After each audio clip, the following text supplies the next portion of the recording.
Dans quelques mois, nous aurons les élections des organes de la MUGEFSI, Mutuelle Générale des Fonctionnaires et Agents de l'État de Côte d'Ivoire.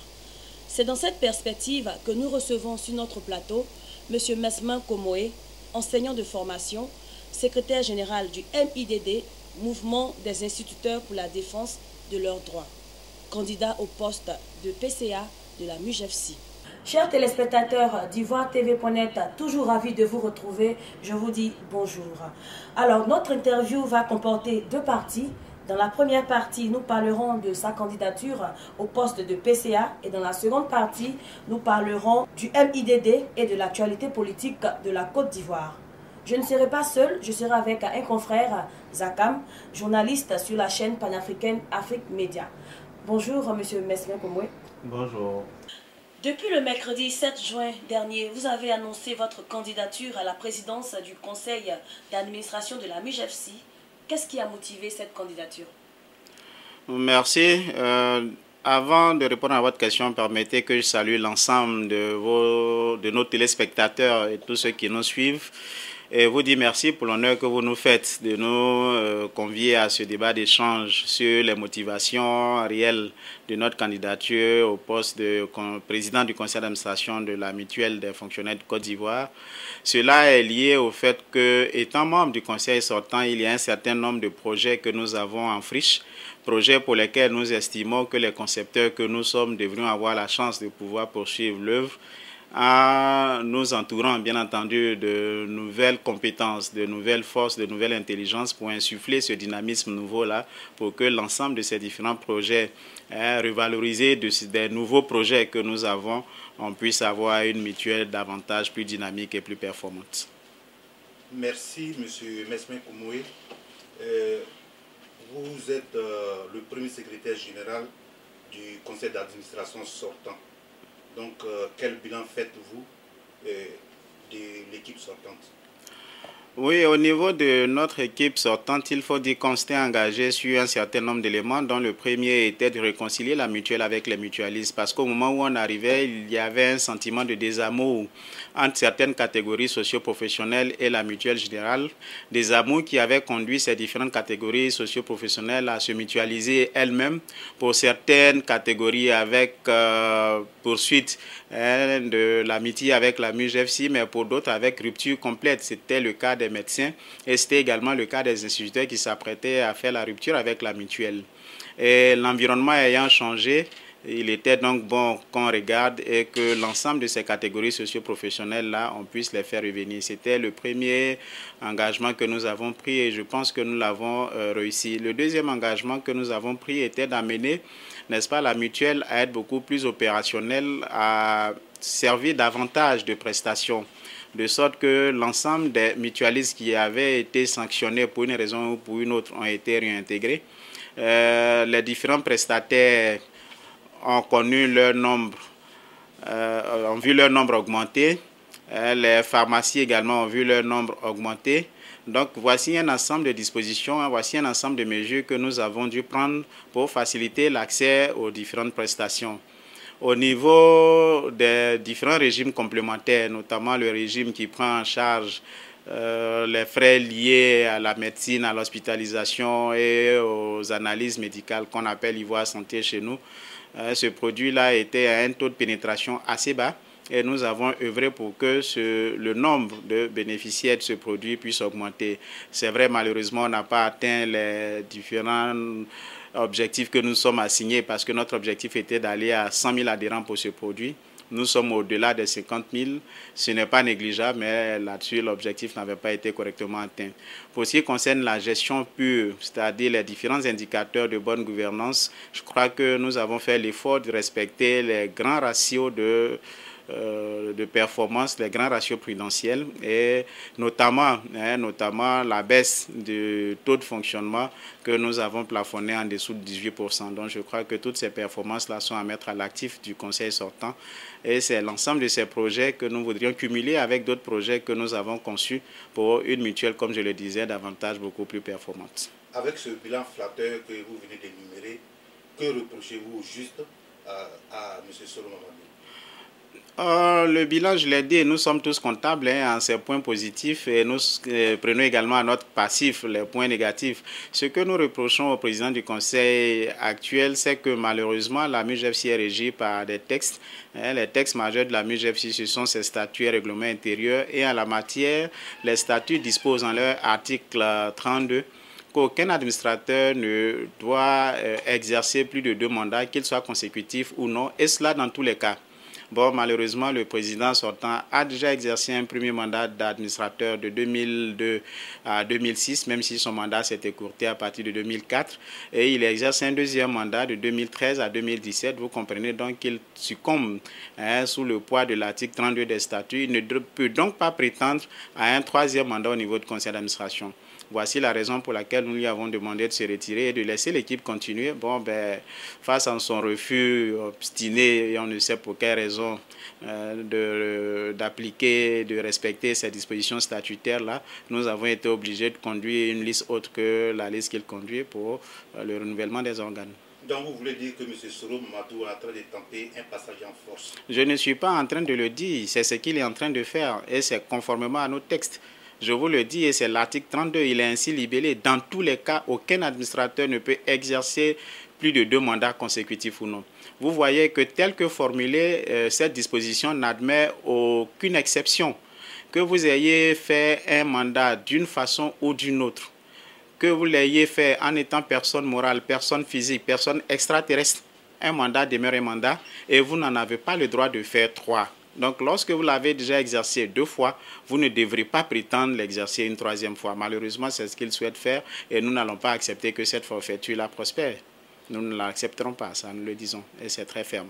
Mais ne pensez-vous pas qu'il y a une main occulte derrière cette candidature? Je ne cherche pas à voir quelle main il y a parce que pour moi, au bout du compte, ce sont les fonctionnaires et agents de l'État de Côte d'Ivoire qui votent. C'est leur mutuelle, c'est leur instrument. C'est eux-mêmes qui se sont donné des textes et il est bon que tout individu qui veut vouloir les diriger respecte les textes qu'ils se sont donnés.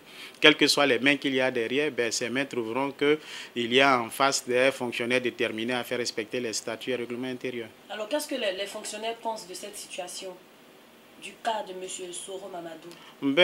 Au regard de toutes les tournées, de toutes les rencontres que nous avons, les fonctionnaires ne sont pas prêts aujourd'hui à faire prospérer la forfaiture. C'est pour ça que majoritairement, ils ont pris fait et cause pour notre groupe. Faites des sondages et vous verrez.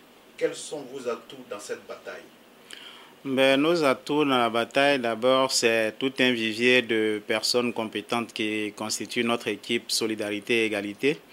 Nos atouts également, c'est cette expérience pratique acquise au cours de nos 4 années de mandature en tant que premier vice-président du conseil sortant. Mais c'est également ce bagage expérimental théorique acquis à l'université de Versailles parce que je rappelle que nous avons fait humblement une formation de Master 2 en gouvernance mutualiste où nous avons été également humblement major de la promotion. Donc je crois que c'est un bel atout quand même.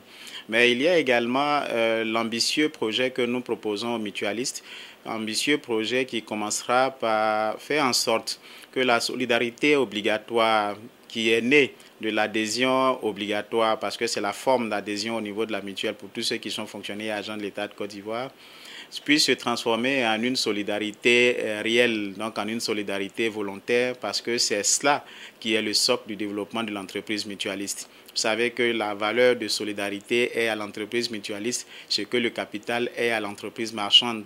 Donc il va falloir cultiver cette solidarité-là et nous avons donc pour ambition de promouvoir l'ensemble de ces valeurs mutualistes pour que les fonctionnaires se sentent concernés au premier chef par la gestion de leur entreprise mutualiste. Mais il y a également qu'au niveau opérationnel, nous allons faciliter l'accès davantage, nous allons faciliter l'accès aux prestations et cela passe par 2 niveaux.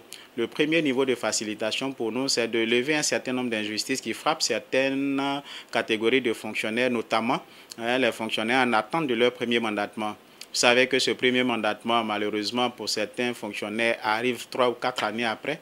pendant cette période-là, ils n'ont pas de couverture de la mutuelle et lorsque leur premier mandatement va arriver, la mutuelle va faire le rappel des cotisations sur l'ensemble de ces 4 ans, période au cours de laquelle ils n'ont pas bénéficié de prestations. C'est pour nous une injustice et nous allons corriger très rapidement cette injustice qui frappe les fonctionnaires stagiaires.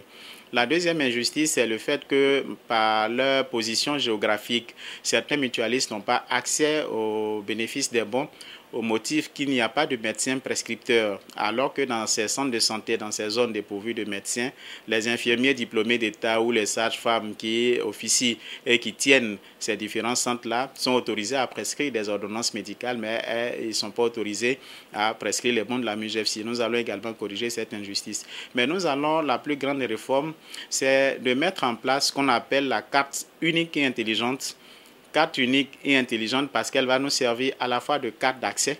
Elle va également nous servir de carnet de santé. Vous savez que le phénomène en Côte d'Ivoire, c'est que les personnes adultes, malheureusement, n'ont pas de carnet de santé et le suivi médical s'en trouve donc compliqué. Et pour nous, une telle carte sur laquelle on pourra stocker toutes les informations va permettre aux médecins traitants d'avoir accès aux antécédents médicaux des différents patients et de faire une prescription davantage plus efficace. Et le troisième avantage de cette carte intelligente-là, c'est qu'elle sert en même temps de bon de mutuelle. Ça nous permet donc de dématérialiser l'ensemble du système. Et je voudrais même rappeler que dans le budget de la MUJFSI, la paperasse liée aux bons et à l'ensemble des systèmes de codification de ces bons-là, c'est au-delà d'1,5 milliard.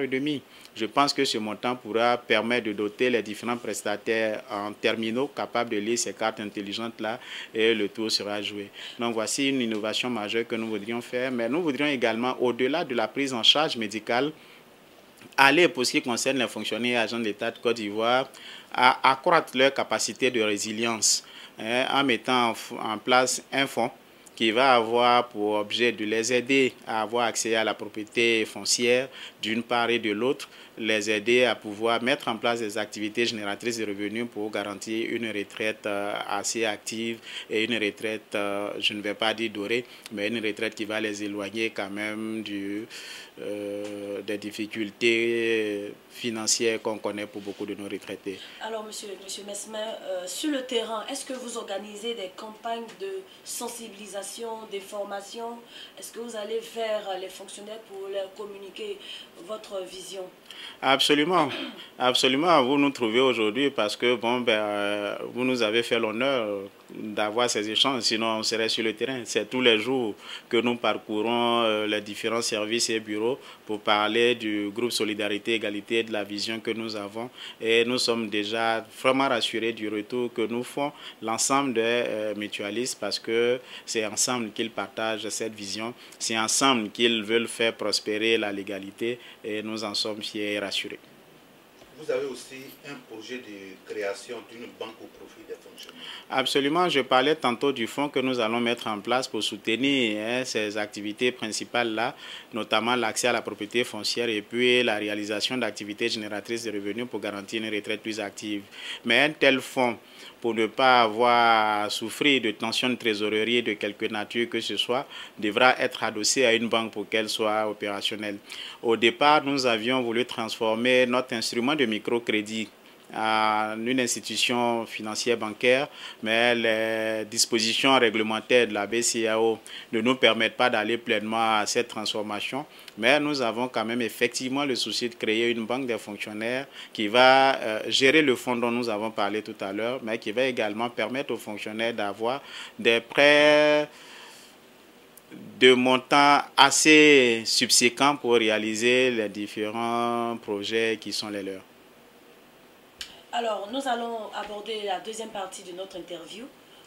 Nous allons parler du MIDD, le mouvement des instituteurs pour la défense de leurs droits. Alors, qu'est-ce qui a motivé la création du MIDD? Oui, les amis et moi, nous nous sommes rendus compte il y a quelques années, c'est pas très longtemps d'ailleurs, que lorsque le concours des instituteurs était lancé en Côte d'Ivoire pour 2500 places disponibles, il y avait moins de 750 dossiers déposés. Donc voici dans un pays où on a une jeunesse en chômage et un emploi qui malheureusement crée de la répulsion. On avait pour les premières fois en Côte d'Ivoire un emploi pour lequel l'offre était supérieure à la demande.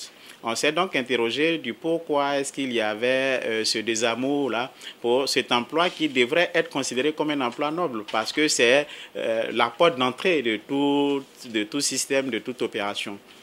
Nous nous sommes rendus compte que c'est parce que malheureusement les traitements infligés aux instituteurs n'étaient pas attrayants. Donc il fallait tout de suite faire tomber ces différents éléments qui rendaient cet emploi-là non attrayant. Nous nous sommes battus et aujourd'hui nous avons avec beaucoup de fierté à observer que pour 5000 places, aujourd'hui c'est environ 80 000 dossiers qui sont reçus.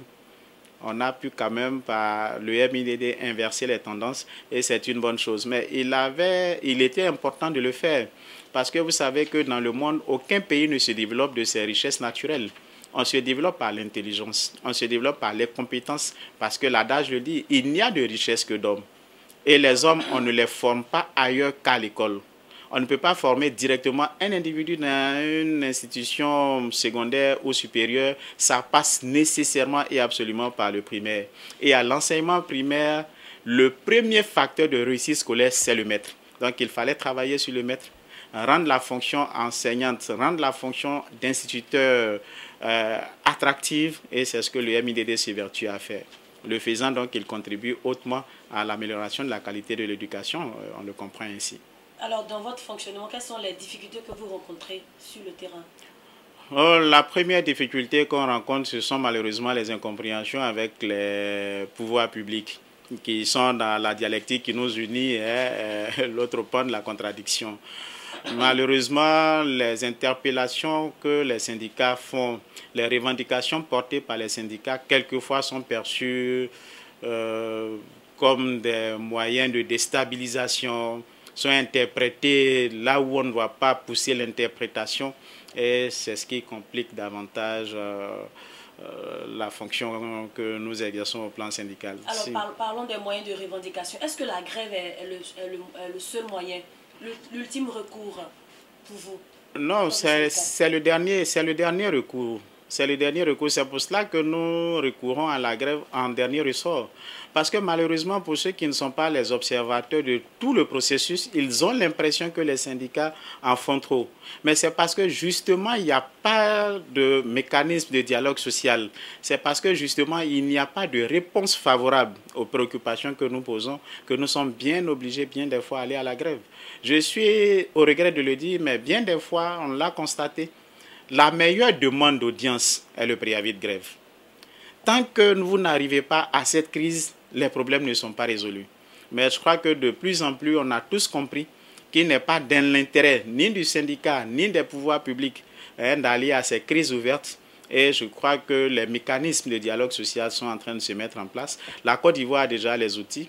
En appui avec certaines institutions internationales, les capacités des uns et des autres sont en train d'être renforcées pour que le dialogue social soit effectif et producteur surtout de résultats. Est-ce que le taux de réussite très faible n'est pas dû aux nombreuses grèves? Ah non, pas du tout, pas du tout. Parce que quand il y a des grèves, il n'y a pas de cours. Comparaison n'est pas raison, mais vous savez que la Côte d'Ivoire ne fait pas plus de grèves que l'Allemagne. Et pourtant, là-bas, les résultats sont meilleurs que chez nous. Non, ça n'a rien à voir. Il faut rechercher peut-être les conséquences de cette faiblesse dans le système lui-même. Moi, je le dis, vous ne pouvez pas confier 140 élèves à un enseignant et puis attendre de lui qu'il fasse des miracles. L'enseignement a des règles.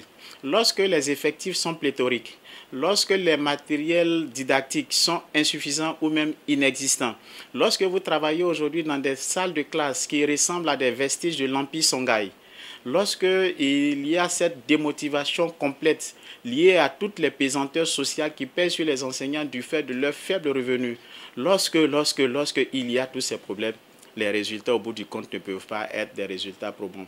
Et puis en plus, on a malheureusement dans nos États, avec la paupérisation de nos populations, que les élèves malheureusement n'ont pas le suivi adéquat. Après l'école, qu'est-ce qui se passe?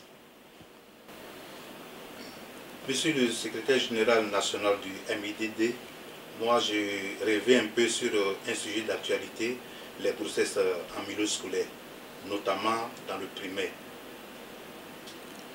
Oui, c'est déplorable. En tant qu'enseignant, en tant que parent, je suis même choqué de savoir que malheureusement nos filles, nos enfants, nos écolières sont la proie de prédateurs véreux qui s'adonnent à ce genre de pratiques. Et c'est pour cela que vous le remarquerez, notre organisation syndicale, et nous le disons à l'ensemble des enseignants, on ne défendra jamais. Bien au contraire, on va aider les pouvoirs publics à poursuivre et à punir de la façon la plus sévère possible tous les enseignants qui vont s'adonner à de telles pratiques. Maintenant, lorsque c'est des civils également, nous exhortons les pouvoirs publics à maintenir la sensibilisation de sorte que ce genre de phénomène n'arrive pas. À l'école primaire publique, les enfants n'ont qu'à peine une dizaine d'années. Je pense quand même aujourd'hui que le nombre de femmes en Côte d'Ivoire est suffisant pour ce qui concerne les majeurs en tout cas, pour qu'on puisse laisser nos filles tranquillement aller à l'école. Je suis parent d'élèves et moi je n'accepterai pour aucune raison qu'un quelconque individu, quelle que soit sa qualité, engrosse ma fille quand elle est à l'école.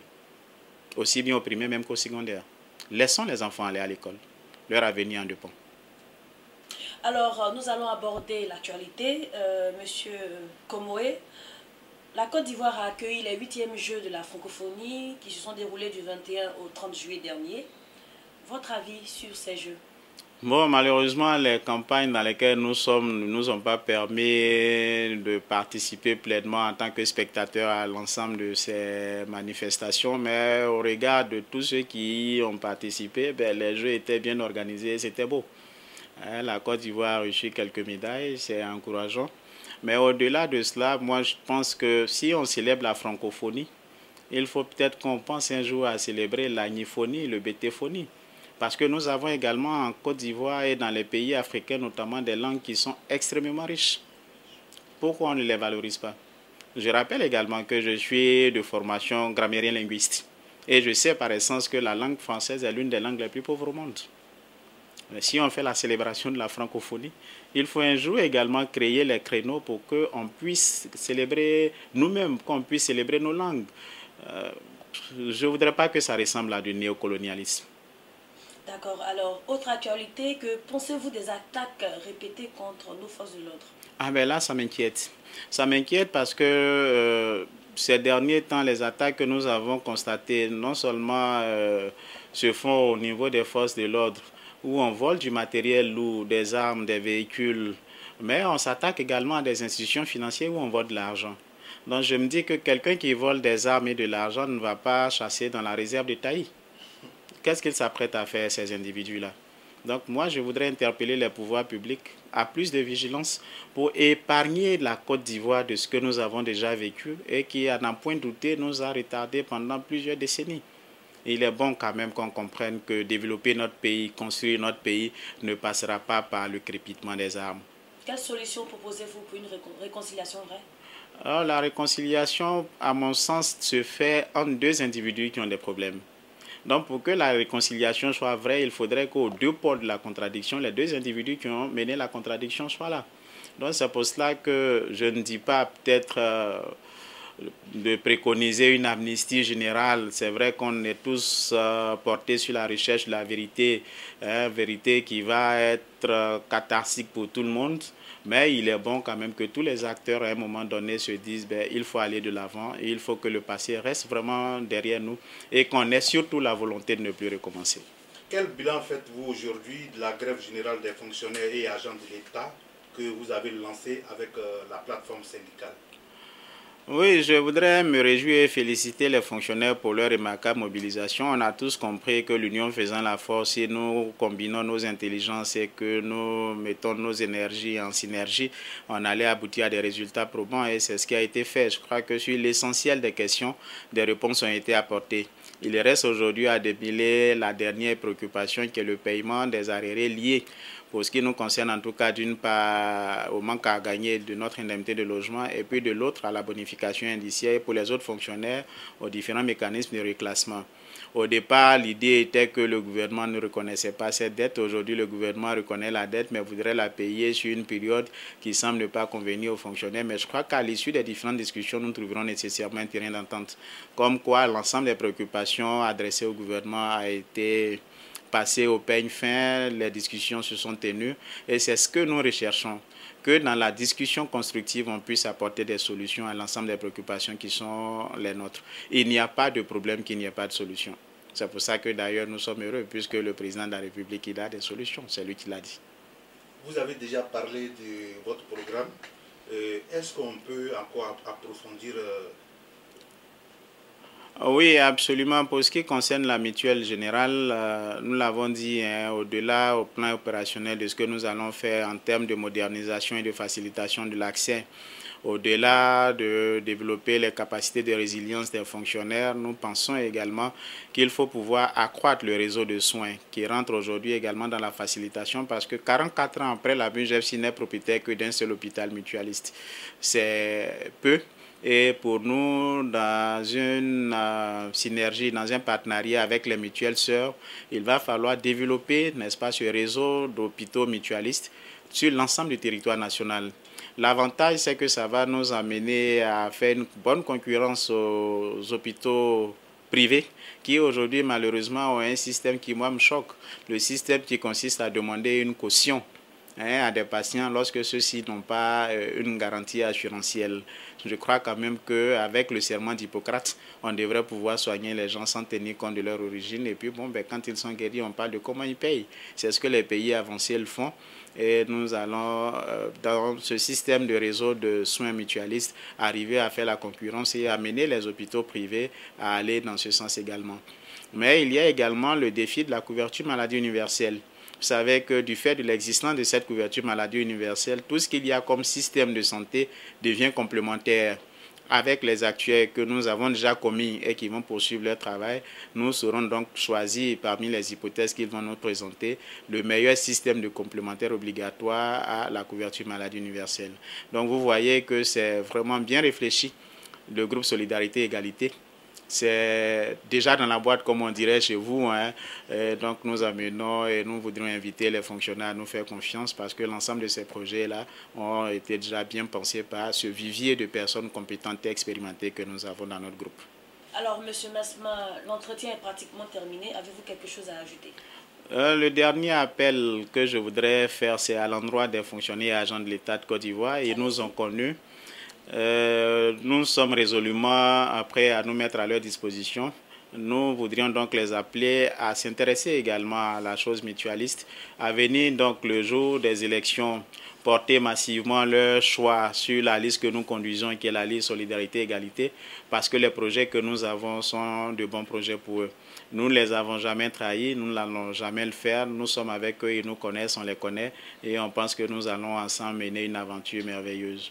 Aujourd'hui, plus que jamais pour nous, ce n'est plus de l'espoir qu'il faut s'aimer, c'est la certitude d'un mieux-être avec notre groupe.